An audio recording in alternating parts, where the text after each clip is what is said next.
If you are looking to upgrade your Manix to lightweight, here's a 3-minute tutorial on assembling AWT aluminum scales. Here are the components of the 15V lightweight minus the FRCP scales. First off, you will only need 2 of the body screws/pins, so I'm setting the third aside. You can also disregard the pivot brackets as those will not be needed. I'm using a Lynch clip, so I'm going to set the wire clip aside. This is the clip size scale and presentation scale. Start off by installing the pivot and 1 phosphorus bronze washer to the clip size scale. Make sure the D-shaped or captured side of the pivot is used on the scale. Use a T10 Torx bit to tighten the pivot screw. Body screws are all T8, so I'm switching it out in advance. Add a few drops of lubricant to the washer. I'm using 10 weight nano oil. Moving on to the ball bearing and cage.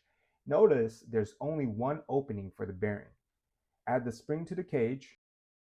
When installing the cage with the spring, make sure the opening of the cage faces the spine of the scale. Also, try not to insert the cage too far into the opening of the scale before adding the backspacer. Slide the backspacer from the back of the spring until it clicks into place and the screw holes are aligned. Test the lock by pulling back on the cage. To install the blade, pull back on the cage and wiggle the blade into the open position onto the pivot. Once it's locked into place, tighten the backspacer screw. Add a few more drops directly onto the tang of the blade, circling the pivot before installing your other washer. Distribute the oil by turning the washer.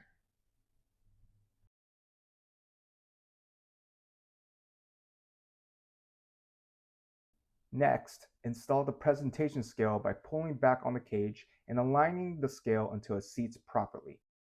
Double check the spine of the handle to ensure there aren't unusual gaps and test the action by disengaging the lock.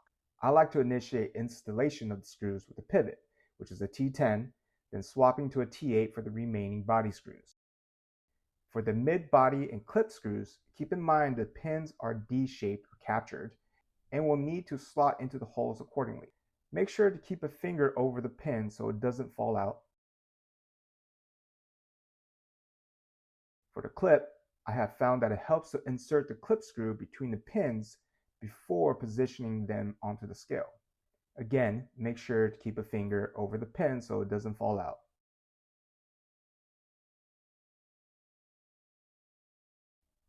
You can adjust the torque on the pivot, backspacer, and body screws to tune the action to your preference. Voila, that's all there is to it.